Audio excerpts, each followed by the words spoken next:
Allahu Allahu Allahu Allah Allahu.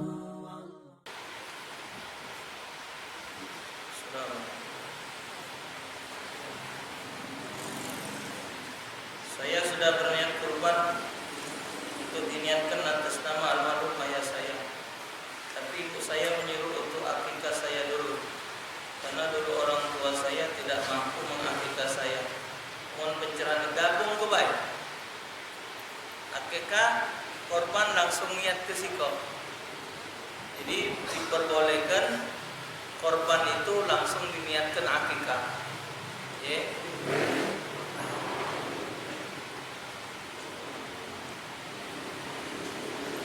Anak perempuan yang lahir di luar nikah, maka wali nikahnya kembali kepada wali hakim.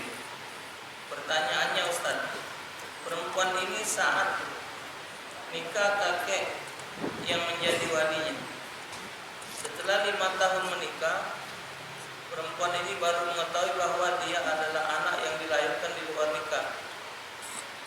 Bagaimana dengan status pernikahannya Ustaz? Mohon penjelasannya. Diulang nikahnya. Nikahnya diulangi.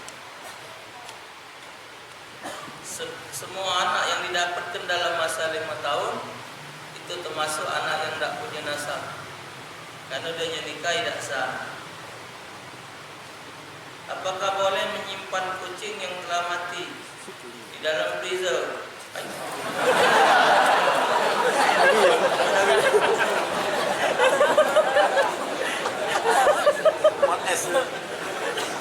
Karena sedih, jadi tidak dikuburkan. Tidak jadi soal.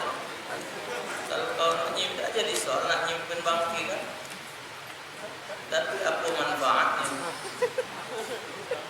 Kehidupan ini adalah batasnya. Tidak manusia, tidak binatang. Ada waktunya, kapan hidup pasti mati. Sehat, sakit. Kalau tua mesti sakit. Ini tua galak sakit nanda tak masuk akal. Ada orang sanjol di mana sini. Di mana sakit. Aku belum luas hatiku kalau belum lagi puasa tadi aku belum. Jika apa Ustaz sakit, yo aku ni juga Ustaz sakit-sakitan.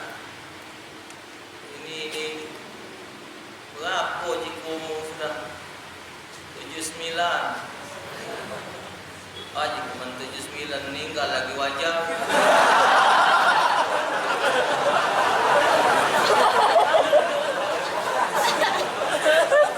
Ustaz, bukan ngomong mah. Kalau tua tu wajar. Kalau tua tu wajar sakit. Yang apa tu? Yang ibu soal tu ni ngapa muda-muda ni sakit ni? Mungkin salah makan, salah apa, banyak makan haram, rumah mano. Kalau tua tu wajar sakit. Wa man nu'amirhu naqisu fil khalqi afala yaqilu. Kapan tua memang macam ni. Apakah saya berdosa jika melarang ibu saya bekerja? Karena saya kasihan beliau seharusnya istirahat karena sudah tua. Kalau pelajaran kita di hari Minggu, memang seharusnya seorang ibu itu sudah masanya istirahat. Jadi anaklah yang sepatutnya untuk mencari dan menghidupi wong tuanya, memenuhi nafkah kehidupannya. Anda tidak salah, cuman mungkin cara ngomongnya. Kalau dia bekerja cuma sekadar masak nasi, masak makanan itu tidak jadi soal. Tapi kalau dia nak pegawai berat lagi, nyuci, nak kalau macam, mungkin sudah tidak pantas lagi. Ya, misal menjual kayu, misal ngapur, tidak pantas lagi. Kalau cuma sekadar pegawai biasa ya wajar. Ada baik di dusun-dusun tu yang lawan 80 masih bersawah. Dari gadis bersawah sampai umur 80. Nah, ada yang sampai umur 90 masih ke sawah. Padahal anak cucunya ada. Sebenarnya harusnya sudah istirahat. Lebih banyak untuk ibadat.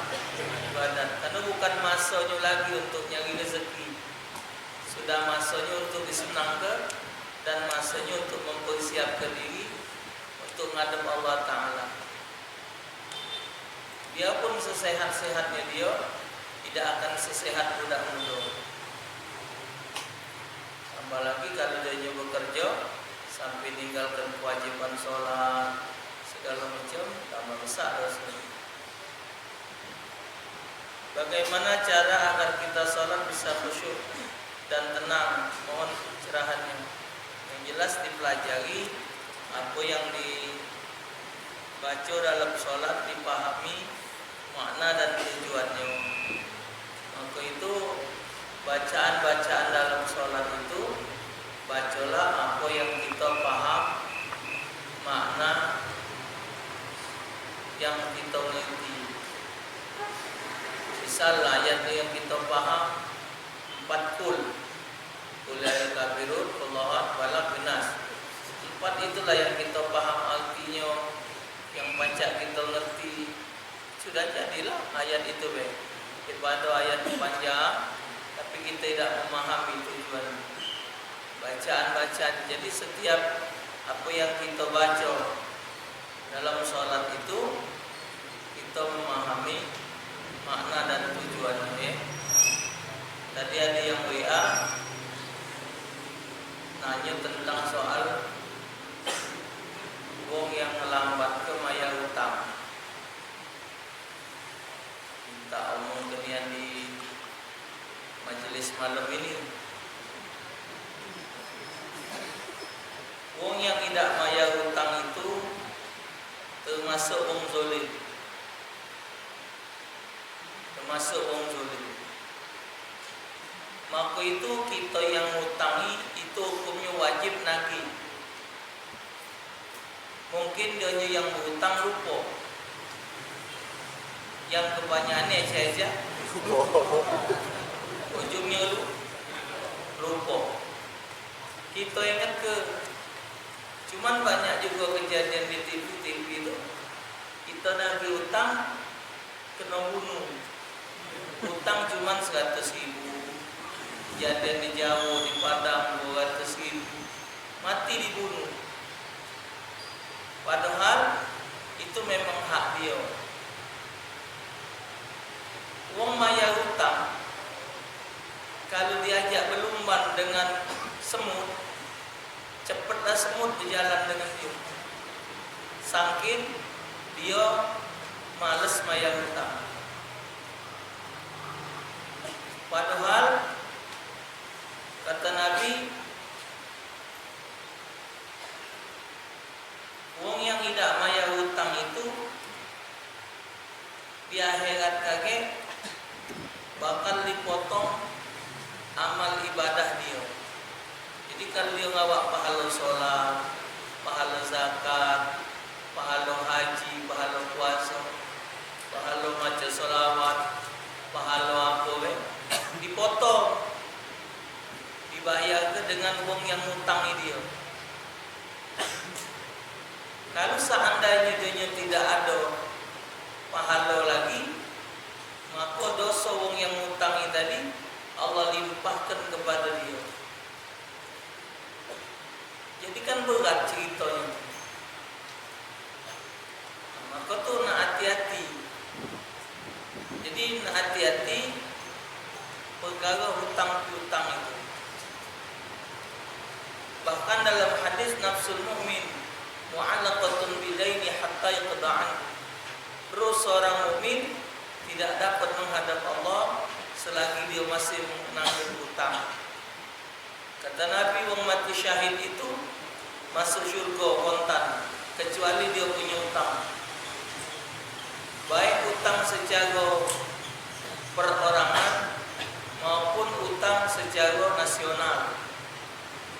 macam pejabat. Mereka korupsi. Korupsi kan makan harta rakyat. Ya kan? Nah, jadi artinya mereka punya utang. Jadi yang namanya pejabat yang koruptor sulit untuk masuk surga.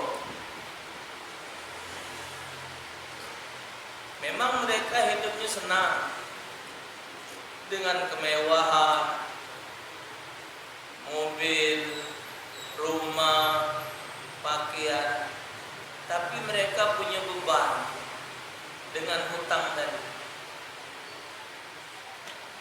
Memang kalau minjem itu gampang, minjem gampang. Oh, dengan nangis ya, kau telah ponakan aku, kau telah yang perhatian dengan aku, hati lagi tempat aku pinjam. Sedihnya dengan nangisnya, dengan segan-segannya. Itu tadi kesianannya kan, rupanya. Kalau nak pahit lah dia dari jadang. Jadi orang yang punya utang itu tidak bakal pernah punya ketenangan. Kata Imam Luqmanul Hakim, hutang yang ditanggung itu ketakutan di siang hari jadi pikiran di malam hari. Malam tak ajak tidur nyenyak, orang tidur dia nyenyak, kamu pikirkan hutang. Siang, tak betul, takut ditagih.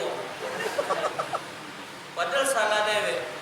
Kita tuh boleh berhutang dengan catatan ada bakal lokak mayarnya. Misal kita butuh duit 200.000, kita ni bakal melok arisan 2 bulan lagi bakal kena 300.000. Cuman saat ini kita lagi butuh, kita ngomong, aku minjem duit dengan kau 200, lagi 2 bulan lagi aku bakal boleh arisan. Kalau kau tak percaya, tanyalah dengan si anu, dia yang megang arisannya. Nah, artinya kita punya utang tu ada harapan ada harapan mayar. Ini dah ganti ni ya. Kalau nak hutang, apa nak kau bayar? Tengoklah kakek. Apa dia nak dibayar? Dia ganti yang nak dibayar. Maka itu hiduplah dengan kebutuhan bayar. Ini kadang-kadang kita punya utang, uang nagih nak tersinggung, nak marah, nak ngamuk, nak ngoceh, padahal memang kita yang salah. Memang kadang-kadang mungkin duit yang kita pakai itu, uang yang tempat kita berhutang tu belum membutuhkannya. Tapi yang namanya manusiawi kan ada perhitungan.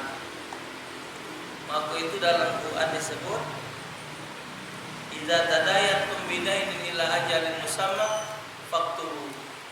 Kalau terjadi ikatan perjanjian yang lama, catat. Nah, kita ni tak nyatet, modal cuman kepercayaan baik. Aku minjem duit, kapan nak balik tu?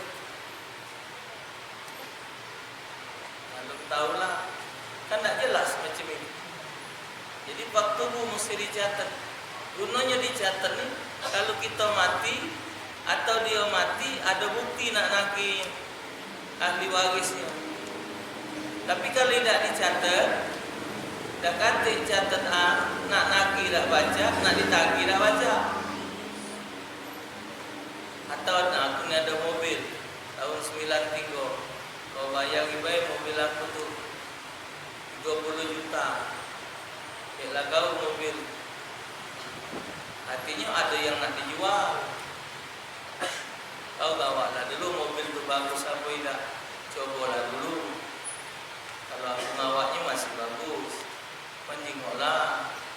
Jadi ketidakbaik kita tidak mayar utang yang wong ngutangi kita tuh, itu menghilangkan kepercayaan wong dengan kita. Akhirnya wong tidak lagi percaya dengan kita akibat ulah perbuatan kita dewe. Ya. Nah, jadi penghalang, salah satu penghalang seseorang masuk surga karena hutang yang ditanggungnya. Semoga Allah Subhanahu wa taala senantiasa menganugerahkan kepada kita hidayah taufik. Dengan demikian insyaallah kita diselamatkan di akhirat. Amin ya rabbal alamin. Rabbi bil mustafa balligh maqasidana waghfir lana ma madha ya wasi'al karam. Ya Rabbi bil mustafa balligh maqasidana waghfir lana ma madha ya wasi'al karam.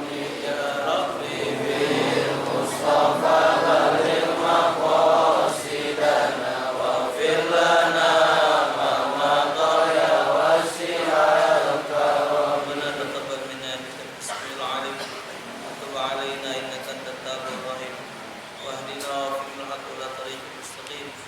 Sallallahu ala sayyidil mursalin. Alhamdulillah.